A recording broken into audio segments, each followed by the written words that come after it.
Call all hands. Beat to quarters.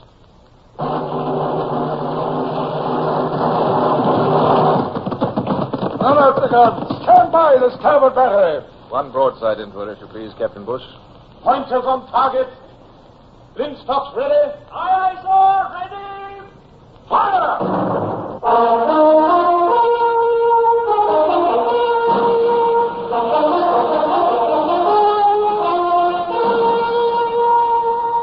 Presenting Michael Redgrave as C.S. Forrester's indomitable man of the sea, Horatio Hornblower.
Success was strange and new on that eventful voyage of my younger days. Yet it was unmistakably in the air for all of us, officers and men alike. The new year of 1802 dawned with a brighter promise, even there in the West Indies, far from home. We had taken 2 Spanish fortresses, destroyed a nest of privateers, and gained security for future convoys making use of the Mona Passage. No wonder my new friend, Bush, now second in command of the Renoun, stood grinning to himself there on the quarterdeck as he applied his eye to the ship's telescope. Morning, Mr. Bush. And a Happy New Year. Surely I'm right. This is New Year's Day, despite the temperature. Hornblower, Happy New Year to you, too. I hope we both deserve it. You look happy enough. What are you trained on? Here, on the sea. The second fort there at the harbour mouth. Our party's leaving there. Boats putting off from the landing right now. Yes. There'll be some fireworks any moment, then. Oh, not till they've got a little farther off. Tell me, does Captain Buckland seem at all elated to you, Bush? Not particularly. No. Well, to me, it's strange, isn't it? 3 prize ships lying off our stern that go with us to Jamaica. £500 prize money for our good captain. Heaven only knows the hands are pleased enough with the 5 shillings they'll collect. Perhaps he's only thinking of the 4th privateer we had to sink. I don't suppose I'll ever understand that, man. 2 Spanish fortresses taken, one of them already destroyed, and... There's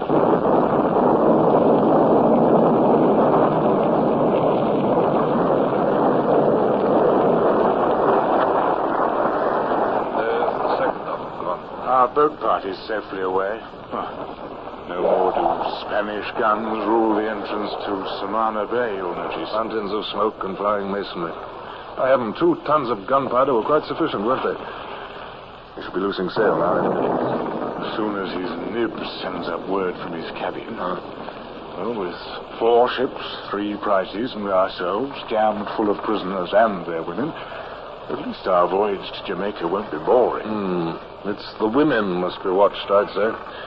Coming aboard, I thought the men seemed tractable enough, even resigned. Probably had enough of that weird island. Yes. Tropic heat, rebellious natives, yellow fever. Well, some of them have been stationed there in garrison for years. Yes, but they're sullen wives and daughters. If baleful looks could kill, they'd have withered every man of us. They don't mind showing they can hate, do they? Oh, well, separating them the way we have ought to take care of that. Only about 50 women and their children battened down in our midshipman's berth. And marine sentries always on guard, remember? Bayonets fixed and muskets loaded. Yeah. And all 400 of their men stowed on our lower gun deck. Every hatchway guarded by sentries. Prisoners aboard each of the 3 prizes, too, remember? Yes, but not as many. And we've got good men of our own aboard those prizes. Look, There goes Evans now in Captain Buckland's gig. He's boarding the one they call La Gaditana. Yes. You sound as if I still hadn't convinced you. I'll be convinced once we're safely in Kingston Harbor. And that's a full week away. We'll have to let them up, for exercise and air. Conditions down there are no better than in a slave ship. Oh, I'll grant you that. Look here, Hornblower. Try being a bit more cheerful, will you? You're going to give me nightmares. Well, he isn't sending word this time. Our captain comes himself. Lieutenant Bush. Captain, it looks as if the damage ashore is complete enough, doesn't it, sir? Yes. We'll get underway just as soon as the shore boat's hoisted in, if you please. Aye, sir. All hands stand by to get underway. All hands stand by to get underway. Aye, sir. And horse that shore boat line in our men, do you hear?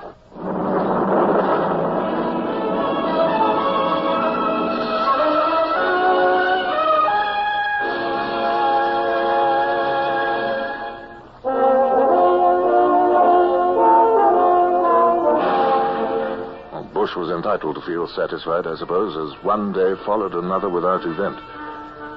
There we were, a small armada. One British ship shepherding 3 Spanish prizes. 4 specks alone and tiny in a vast, sun-drenched sea. On the Renoun, we were left short-handed, both as to officers and men. Although each of the prize crews was small enough, in all conscience, this fact produced no crisis. Watch succeeded watch, and all was calm. A tight and proper routine seemed to have been established. Yet I still couldn't avoid a slight uneasiness. Exercise period beginning? Yes, it's the regular hour after all. No doubt. Bush, look, am I seeing things again, or am I right? That woman over there by the hatchway beside the sentry. She doesn't look exactly sullen now. No, by George, she's flirting with one of our Marines. Sergeant Billings, come here, please.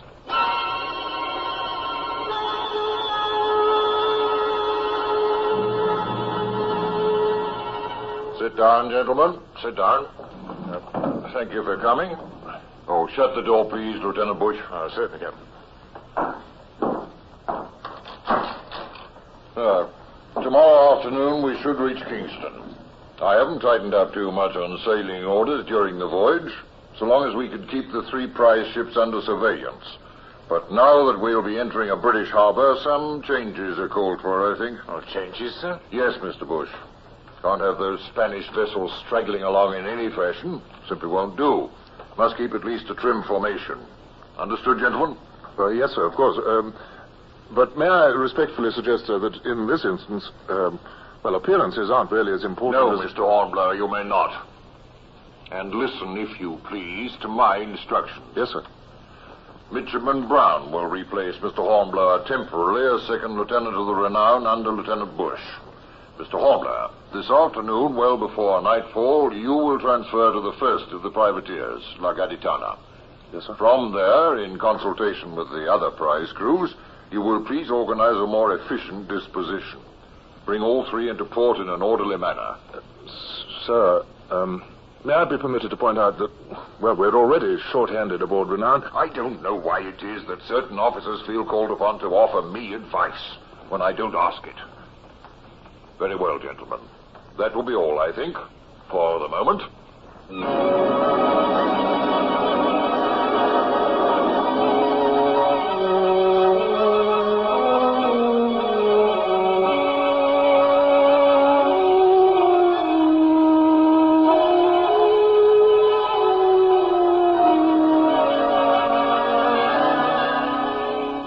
That statement I almost believed myself.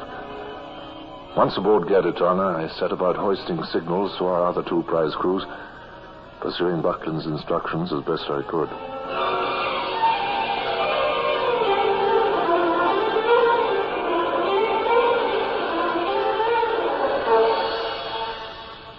As Bush told me his story later, I was able to piece together pretty clearly much of what had happened aboard the Renoun in my absence. It was a dark and lovely Caribbean night, under bright stars, when Bush completed his last evening rounds. He was dog-tired and soon asleep. All world, The usual ship's sounds did not disturb him in the least. But sometime after midnight, Bush became suddenly awake. His ears told him that something was amiss. There were loud cries. There was a rush of feet on deck. A woman screamed. Then there was another rush of feet, and Bush had leapt from his cot, snatched his sword and pistols from their beckets against the cabin bulkhead.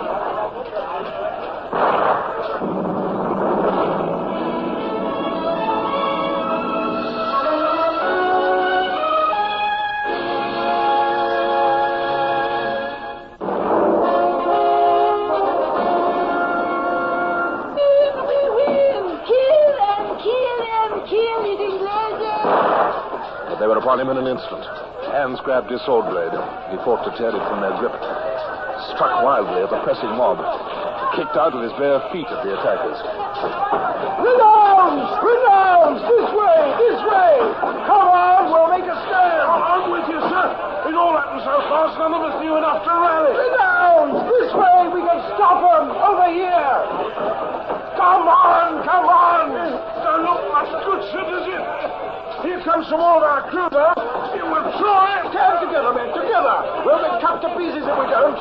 Bush struggled to rally them. A few more of the crew of the Renoun fought to his side. Then suddenly he found himself sprawled on the deck. He had been struck down. He was bathed in blood, his own and that of others. His head swam. He was weak beyond belief. And then the tumult seemed to die away. Bush, sir. Mr. Bush. They've come from that there Spanish prize. Who's come?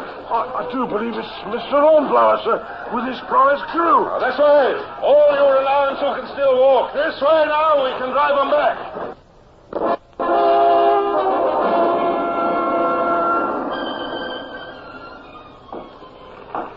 This is Mr. Bush, sir. What? Here he is. Though you might never know him at the moment. All that blood. He's fair trampled, too. Yes. Bush. Bush. Are you conscious? Bush, speak to me. Bush. Hornblower. Did they take the ship? No, they did not, I'm glad to say. Thank God that you and a few others held them off till we got there. They never reached the quarterdeck. Where's Captain Buckland?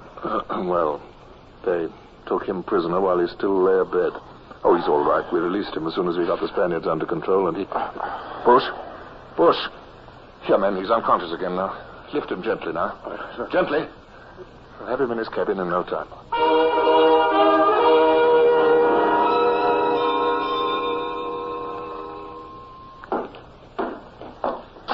Hello, Bush. Brought you some fresh fruit juice. Oh. Thirsty? Lemonade, then. That's very thoughtful of you, Hornblower. You know, there's a very great deal I'd like to say to you in gratitude. Lemonade? What's lemonade? Bumboat from shore has already been alongside. Bought some lemons for you, that was all. I didn't mean lemonade, you know. Last night Though this is no time for you to talk. How are you feeling, anyhow? Movement not very easy, eh? I should think not. Clive tells me he had to close a lot of gashes in your body. Oh, 53 stitches, Hornblower. 53? I'm sewn up like a crazy quilt. Well, that'll mean some mending up in base hospital ashore. Not bad. I hear they feed you quite well up there. I rather envy you at the moment. Things are going to be slightly difficult aboard. Was I dreaming last night, or did you tell me that they'd taken Captain Buckland in his bed? Oh, it's true enough. They bound him with his bedding, and he lay there helpless throughout the battle for the ship. The worst part, Bush, is his hangdog look this morning. Poor old Buckland. Oh, captured asleep in bed. I suppose he'll never live that down. Will there be a court of inquiry, do you imagine? Oh, there's bound to be. You see, Bush, you are likely to be ill. Whatever happens, it's going to be embarrassing. Hornblower, how the devil did those prisoners escape? Come in. Oh, that's you, sir. Nice of you to stop in and see Mr. Bush. Good afternoon, Captain. Good afternoon, Mr. Bush.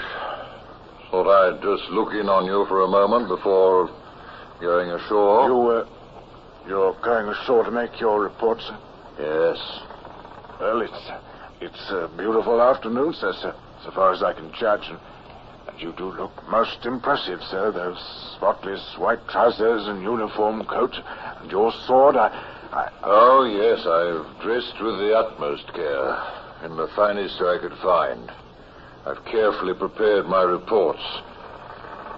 And I wish to heaven I were dead. Oh, sir, Don't say that, sir. I wish I were. Your gig's alongside, sir, and 3 prizes are just anchoring astern of us. Thank you, Mr. Brown. I shall be up in a moment. Aye, sir. Yes, remember the Spanish prizes, Captain. They'll bulk very large to the gold braid ashore. Oh, well, How in heaven's name did those Spanish maniacs escape? Well, it must surely have been due to the, carelessness of the Marine Guard, sir. Certainly it was well planned. Perhaps none of the women, quite sold themselves in exchange for a portrayal, but their seeming complacency must have led some of our men to leave a hatchway unfastened.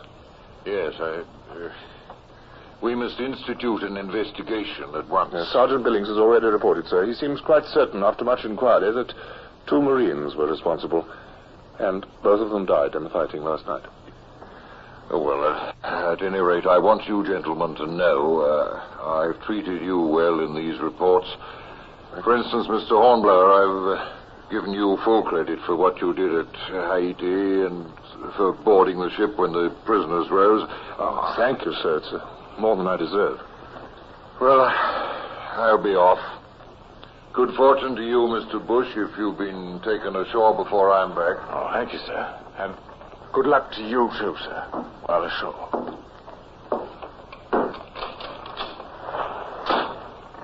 A man on his way to the gallows might look rather like that, don't you think, Bush? Yes. Well, get some sleep now, if you can, sir. I'll attend to my other duties, and then we'll see that you get ashore.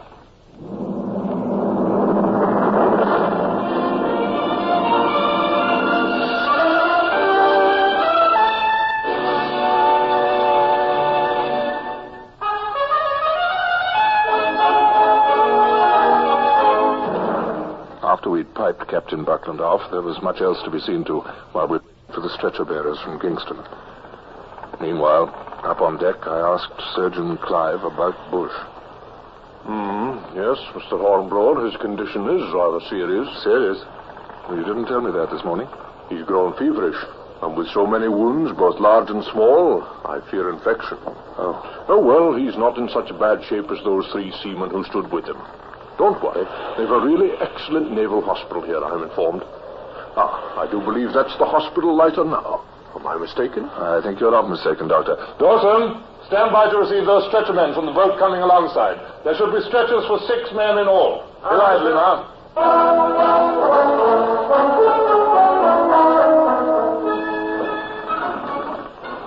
Here we are, Mr. Bush. Sun's a bit blinding, isn't it? Hornblower, I knew there was something I had to ask you. What's that? Kept coming back to bother me all morning. When you recaptured the Renoun last night, you came all the way from the Garitana. Well, yes, naturally. Yes, but how did you know that anything was wrong? You were so far away. Oh, I heard a couple of musket shots at first, and then I saw the Renoun come up into the wind, and that seemed aimless and peculiar. So you collected all 3 prize crews together, was that it? Yes.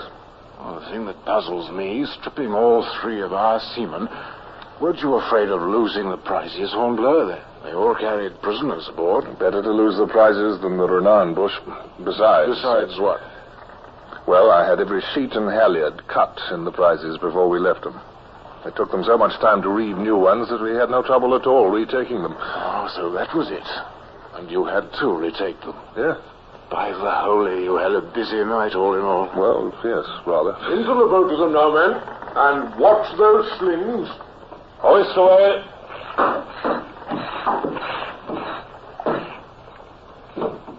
Oars. Steady, barman. Pull for shore. Goodbye, Hornblower. Good luck and carry on. Goodbye, Bush. We will be waiting for you here in the Renoun.